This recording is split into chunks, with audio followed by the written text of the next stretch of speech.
we have two special video messages with us. One has been sent by Mr. Raj Srivastava. He is the ambassador of India in Croatia, who is a digital technology enthusiast bureaucrat, I must say. When he saw that this event is happening, he connected with us and told us, I want to join virtually for this event. So we have recorded his speech and he's going to share his views on digital transformation with us. And also he'll be talking about opportunity for India-Croatia collaboration for IT sector growth in the new world order. Can we have that video on screen, please? It's a pleasure to join this very important annual conference on digital empowerment organized by APAC News Network, and I'm very happy to participate in this year's conference from Croatia, Zagreb. As Indian ambassador in Croatia, it has been a great privilege for me to work on this important relationship, which has great potential for the people of the two countries. More so for Croatia because it is a country of 4 million people. So for them, the opportunities are humongous when they connect to a country like India. And talking about digital empowerment, I think it is important that we look at the strength of India for a long time in this field, and especially as we move forward with the government providing the infrastructure. I think this is becoming a great revolution. As we celebrate 75 years of India's independence this year, I think it's a great time as Prime Minister Modi has given the call for the Amrit Call of next 25 years in front of India. I think for countries like Croatia and in Europe, it's a great opportunity to connect with this large country which is moving in the positive direction with lots of positives behind it at this important juncture when we celebrate 75 years of independence. As the topic of this particular address by me is about the changing world order and how this creates opportunities in the digital and IT field, I think it's very important to understand that we have been living increasingly in times of complexity and change, and it's important that we utilize our skills and experience to navigate these times, which are very complex, where the change is happening at a very fast pace. We need to use the technologies, but the basic principles of humanity should be kept intact. And I think in there, the civilizational heritage of India is very, very important that we provide that stability, we provide that confidence that we can cross the crisis without difficulties. We have shown so to the world in the last 2 years when the pandemic hit the whole world, and India was one of the problem solvers than the problem creator in this particular crisis.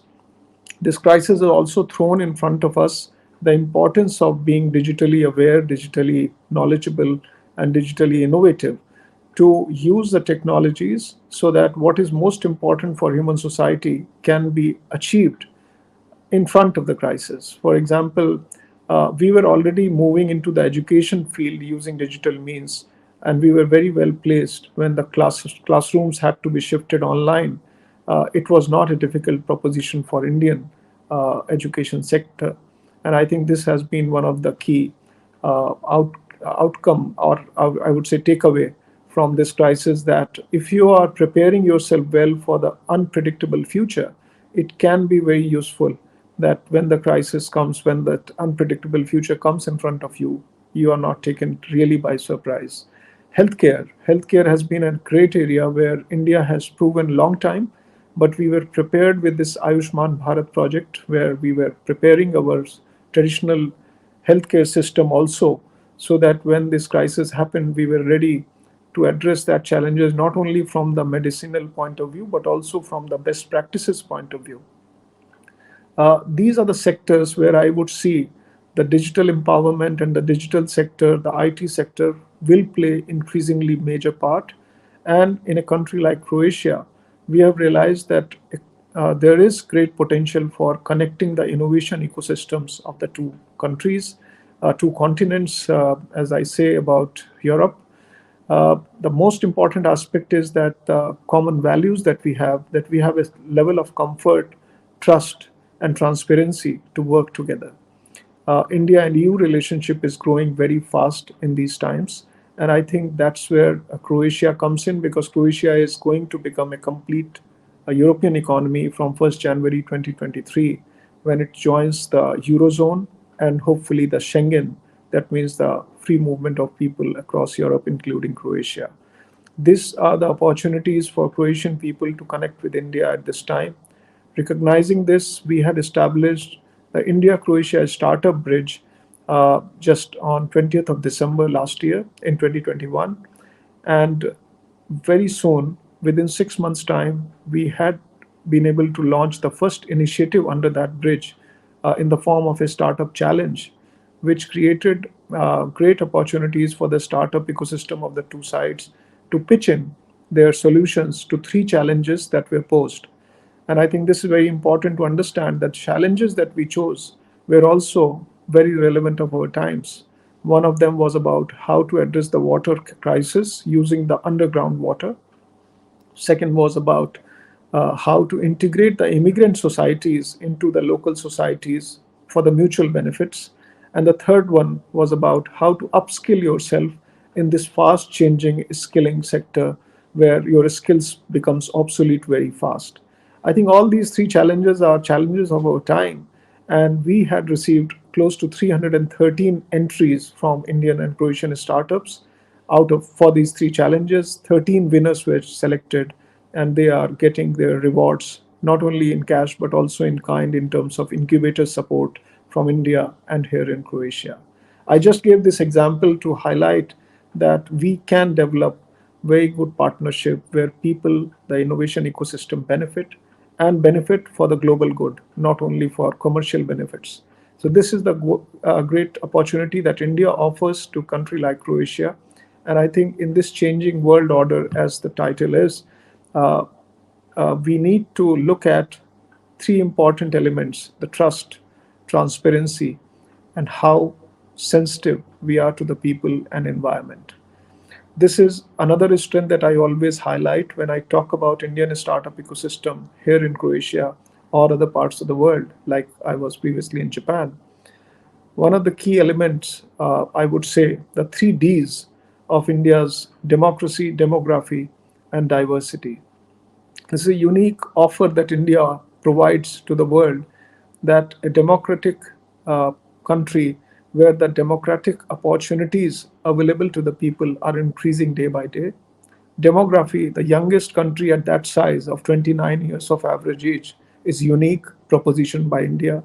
And the diversity that we provide is really, really unique, because for solving any global challenge, we require the kind of diversity or diverse pool of human resources together working on it and managing that diversity. I think Indian managers have proved all over the world by top CEOs in many multinational corporations today coming from Indian origin. So these three Ds are critical strength of India: democracy, demography, and diversity. And that is also the strength of Indian startup ecosystem. Other 3 points that I wanted to mention was mentioned by Prime Minister Modi when he launched the Digital India campaign, that what defines Indian digital ecosystem or Indian innovation ecosystem is the speed, scale, and sensitivity. I think this is also a very unique proposition for any partner from abroad, that the speed at which India is working today at that scale and with the sensitivity, with people and environment at the center of attention. I think this is the unique selling point, I would say, for Indian startup ecosystem to connect with the world for the mutual and global benefit. I think this is what I would like to say, and wishing APAC News Network in this endeavor, because this is very important that we not only do good work, but also sometimes brainstorms and share the best practices, what we have achieved across the globe, and what could be the learnings for our own ecosystem and youth, which is actually driving this period of Amrit Kal that is ahead of us, in front of us for next 25 years, where we are very well placed in terms of our demography, in terms of our educational institutions upgrading themselves for the skilling beyond just the educational degrees, and in terms of a kind of a system where we are providing merit based competitive ecosystem where the skills and the merits are being rewarded, not where you come from, rather than what you bring to the table is more important.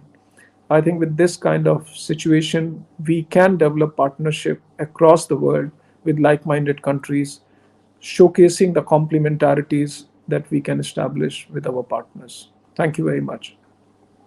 Thank you. Thank you so much, Mr. Raj Srivastav, Ambassador of India in Croatia. Indeed, exciting times, not only for India, but also for Croatia, especially when Croatia is on the verge of joining the open economy, as you have said, in 2023, and that will again open a new chapter of India-Croatia collaboration for the startup IT ecosystem as well.